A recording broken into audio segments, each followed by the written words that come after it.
TV를 잘 안 봅니다. 그런데 지난 수요 예배 후에 이 집에서 우리 작은 아이와 함께 잠시 교제의 시간을 가졌습니다. 무심코 TV를 켰는데 그때 마침 예능 프로가 하는 겁니다. 뭐냐면 바로 이 골 때리는 그녀들입니다. 이건 뭐냐면 여자들이 팀을 나눠서 풋살이라는 축구 시합을 하는 겁니다. 정말 제가 손에 땀을 쥐면서 이걸 시청을 했습니다. 이 프로그램은 우리나라의 남자 축구 선수들 중에 레전드를 감독으로 세웁니다. 그래서 여자 개그우먼, 그리고 모델팀, 걸그룹팀, 아나운서 팀, 총 6개 팀이 시합을 하는 예능 프로입니다. 이 목사가 성도들에게 TV를 보라고 권유한다고 생각할 수 있겠지만 저는 이 프로를 여러분에게 강력 추천합니다. 제가 너무 감동스럽게 봤습니다. 죄송한 말씀이지만 이 여자 연예인들이 축구를 해봐야 얼마나 잘하겠습니까? 그런데 이 여자들이 여기에 목숨을 거는 거예요. 그렇게 바쁜 스케줄을 소화하고 난 이후에 꼭 시간을 내서 매일같이 연습한다는 겁니다. 약하고 여린 몸으로 남자들도 하기 힘든 축구를 하는데 몸을 사리지 않는 거예요. 넘어지고 부딪히고 멍이 시퍼렇게 드는데도 열심히 뛰어다닙니다. 그리고 또 하나 볼거리가 뭐냐 하면 그 축구장이 완전히 울음바다입니다. 골을 넣으면 감격해서 막 부둥켜 웁니다. 경기에 패하게 되면 아쉬워서 땅을 치고 여자들이 통곡하고 울어요. 실수를 하면 미안한 마음에 정말 눈물을 펑펑 흘리는 거예요. 제 관심을 끌었던 팀이 FC 아나콘다 팀입니다.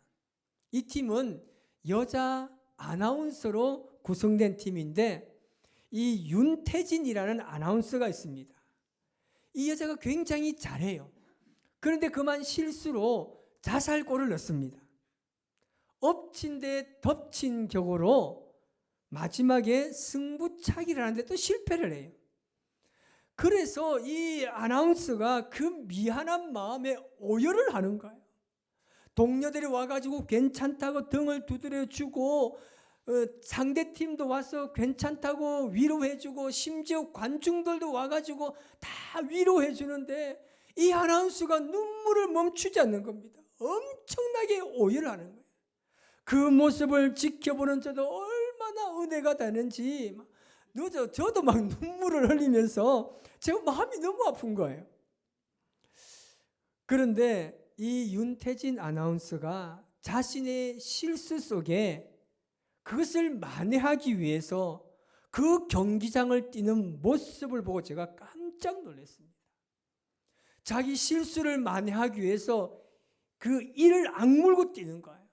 얼굴이 막 빨갛게 올라왔어요. 그리고 부딪히고 넘어집니다. 가쁜 호흡을 쉬면서 잠시도 쉬지 않습니다. 그리고 하도 뛰다가 다리가 풀려가지고 꼬꾸라져 넘어지는데도 아이고 이러면서 또 일어나는 거예요. 그러면서 열심히 뛰는데 참으로 인상 깊었습니다. 저는 그 장면을 보고 참 많은 생각을 하게 됐습니다.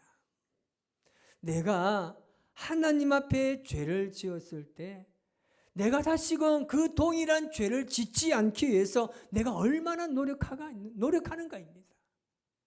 하나님 앞에 잘못된 삶을 내가 살았을 때 다시금 그것을 회복하기 위해서 내가 얼마나 이를 악물고 몸부림치는가를 제가 생각해 보았습니다. 그러면서 우리 그리스도인들이 정말 저렇게만 살 수 있다면 얼마나 좋을까라는 생각을 제가 해 보았습니다. 위드 코로나를 시작한 지 40여일 만에 다시금 정부에서 단계적 거리두기를 시작했습니다. 우리는 코로나 시대를 맞이하면서 모든 교회와 성도들이 한 목소리로 외친 것이 있습니다. 바로 회개입니다. 이 코로나 속에 하나님의 메시지가 분명히 있다고 생각했습니다. 그러면서 회개를 통해서 다시 한번 교회를, 우리의 신앙을 개혁하자고 외쳤습니다. 그런데 지금 우리의 모습은 어떻습니까? 자세히 들여다보면 변한 것은 아무것도 없습니다. 오히려 그것을 통해서 우리의 신앙이 주저앉아 버렸습니다. 개혁하기 위해서 철저하게 회개하고 주님 앞으로 나오는 것이 아니라 타협하고 예배를 소홀히 하는 많은 사람들이 생겨났다는 겁니다. 개혁을 외쳤지만 개혁을 하지 않으려는 우리의 이중적인 모습이 여실히 드러나고 있습니다. 우리가 학창 시절을 한번 생각해 봅시다. 우리가 학교에 가면 항상 청소 당번이 있었습니다. 그래서 수업을 마치고 돌아가면 마지막 청소 당번이 남아서 청소를 다 하고 선생님께 청소 이 검사를 받아야 집으로 갈 수가 있었습니다. 나름대로 열심히 청소를 잘했어요. 그런데 선생님께 검사를 맡아요. 선생님 와서 뭐라고 이야기합니까? 누가 청소 이렇게 했냐고. 정말 선생님요, 우리 여기 선생님 은퇴하신 분도 계시고 한데 정말 선생님 싫었어요. 선생님이 열심히 잘했어요. 그런데 청소 누가 이렇게 했어? 얼마나 기분 나쁜지 모릅니다. 그런데 왜 누가 청소를 이렇게 했어라는 그 말의 의미를 한번 생각해 보면 그렇습니다. 청소하는 방법이 잘못되었다는 겁니다. 우리가 회개를 외칠 뿐 회개하는 방법이 잘못되었다는 겁니다. 그러니까 변화나 개혁이 일어나지 않은 것입니다. 여기 대해서 세례 요한이 이렇게 말합니다. 오늘 본문 8절 말씀을 우리 같이 한번 읽어보겠습니다. 그러므로 회개에 합당한 열매를 맺고 속으로 아브라함이 우리 조상이라 말하지 말라. 내가 너희에게 이르노니 하나님이 능히 이 돌들로도 아브라함의 자손이 되게 하시리라. 아멘. 회개에 합당한 열매가 있어야 하는 겁니다. 여러분, 진정한 회개는 어떤 의식에 있지 않습니다. 종교적인 행위가 진정한 의미의 회개가 아니라는 것이죠. 오늘날로 말하면 그렇습니다. 교회 나와서 열심히 헌금도 하고 봉사도 잘합니다. 성경도 나름대로 열심히 읽고 성경 공부도 잘합니다.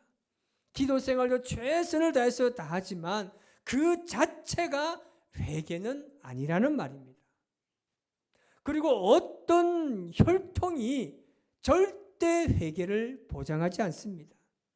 당시 유대인들은 내가 아브라함의 자손인데 내가 왜 심판을 받느냐고 생각했습니다. 그러나 혈통과 회개의 문제는 전혀 다릅니다. 왜냐하면 하나님께서는 저 돌들로 아브라함의 자손이 되게 하실 수 있기 때문입니다. 세례 요한이 말하는 그 회개의 핵심은 무엇입니까? 바로 회개에 합당한 열매입니다. 회개는 가만히 보면 이 열매와는 다른 것이지만 절대 회개와 열매는 분리할 수는 없는 것이죠. 회개를 했다라면 거기에 따른 반드시 열매가 있어야 합니다. 다시 말하면 마음의 자세가 꼭 필요한 거죠.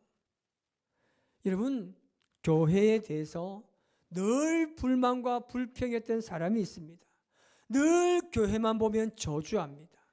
그 예배에서 늘 교회를 위해서 예수님 믿는 사람들 악한 말을 하는 사람이 있습니다. 어느 순간 그가 교회에 나가고 싶어집니다. 교인들과 함께 어울리고 싶고 그들과 함께 이야기하고 싶어집니다. 예배가 무엇인지 성전에 나와서 예배드리고 싶은 마음이 생겨집니다. 여러분, 이것이 회개에 합당한 열매입니다. 내 눈에 흙이 들어가도 용서할 수 없는 사람을 용서하는 겁니다. 입술에 불평과 불만, 짜증으로 가득한 사람의 언어가 달라지는 것이 바로 회개에 합당한 열매입니다. 회개는 눈에 보이지 않지만 회개의 열매는 눈에 보이게 나타나는 것입니다. 열매를 보면 그 사람의 회개의 본질이 보이는 거죠. 여러분, 입술로만 하는 회개는 아무것도 이룰 수 없습니다. 진정한 회개는 반드시 삶에 나타나게 되어 있습니다. 그 변화의 시작은 어디서부터 됩니까? 오늘 보면 10절 말씀에 이렇게 말하고 있습니다. 시작. 무리가 물어 이르되 그러면 우리가 무엇을 하리이까? 자, 12절 말씀도 볼까요? 시작. 세리들도 세례를 받고자 하여 와서 이르되 선생님이여 우리는 무엇을 하리이까 하매. 자, 14절 앞부분만 볼까요? 시작. 군인들도 물어 이르되 우리는 무엇을 하리이까 하매. 아멘. 무엇을 하리이까입니다. 생각을 바꾸는 거예요.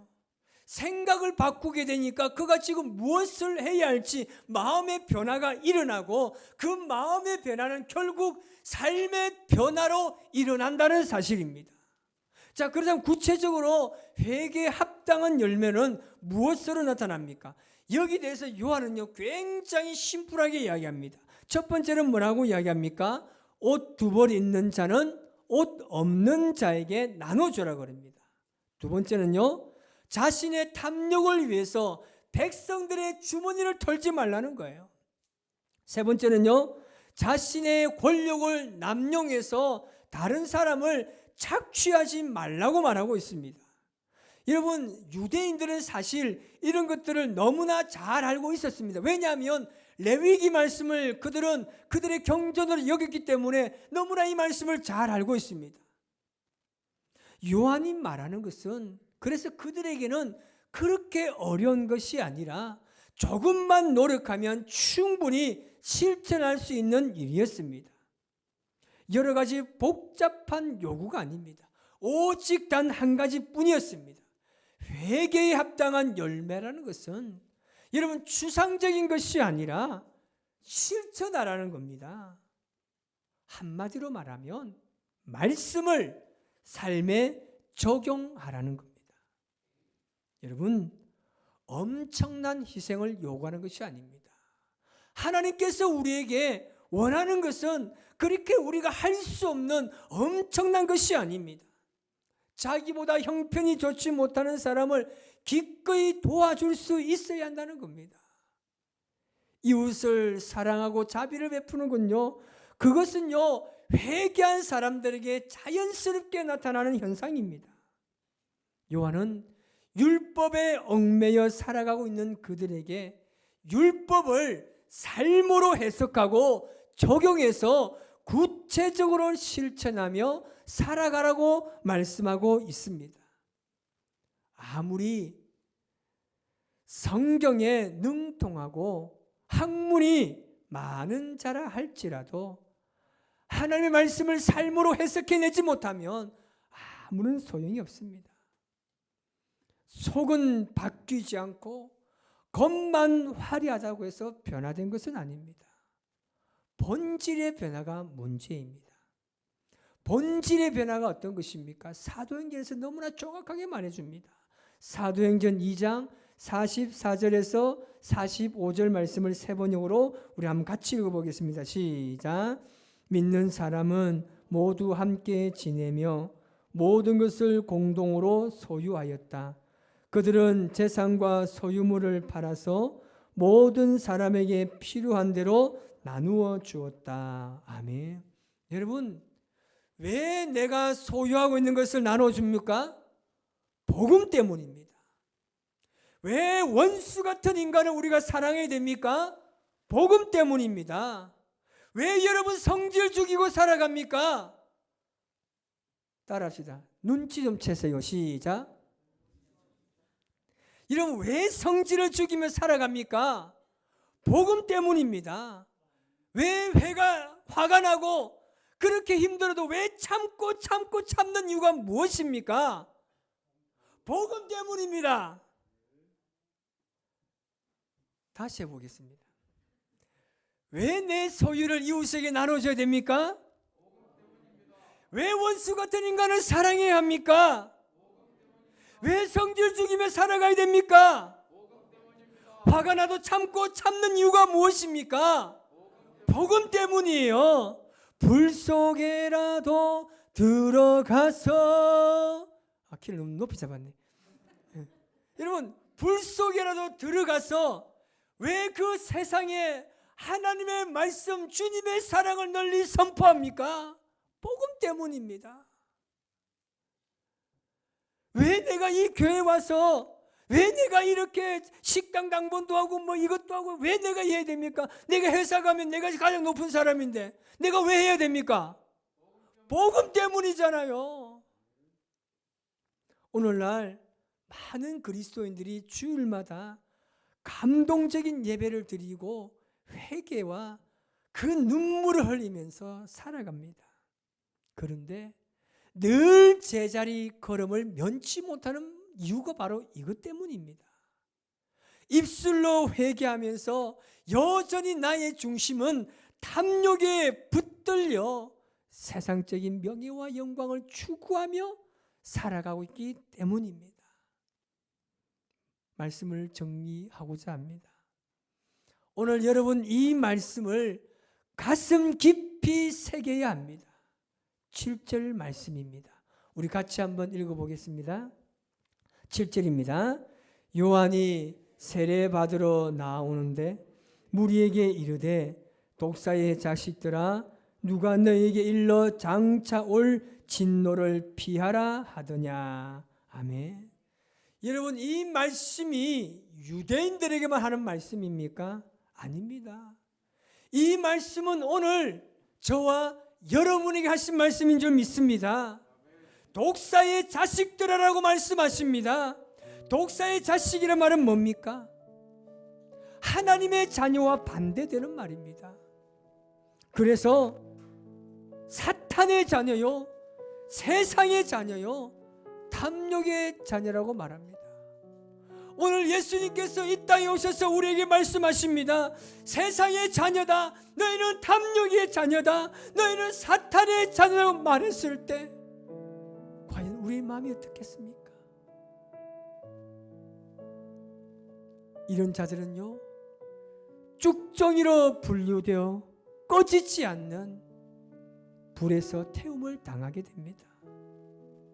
오늘날 많은 그리스도인들은 이 오늘 본문의 유대인들처럼 교인의 의무를 다하면 구원은 따놓은 당상이라고 생각합니다. 여러분 절대 아닙니다. 절대 착각해서는 안 됩니다. 내가 목사라고요? 아니요. 내가 장로라고요? 절대 아닙니다. 나는 오늘 구원의 삶을 걸어가기 위해서 세상에 나아가서 몸부림쳐야 하는 거예요. 내가 말씀대로 살지 않으면 죽겠다는 마음으로 주님 앞에 고백하며 나아가야 됩니다. 여러분 그리스도인들이 그리스도인답게 살지 못하면 세상은요 전혀 변하지 않습니다. 아무리 믿음 좋은 사람이라 할지라도 유혹에 자유로울 수가 없습니다. 용서하지 마. 너 자존심 있잖아. 자존심 지키지 마. 내가 어떤 사람인데. 사단은 끊임없이 우리에게 이렇게 유혹의 말을 던집니다. 여러분 세상에 나가서 부딪히고 넘어지고 깨지더라도 그리스도인답게 그리스도의 모습으로 살아가시기를 바랍니다. 하나님은요 한순간도 우리를 떠나지 않으십니다.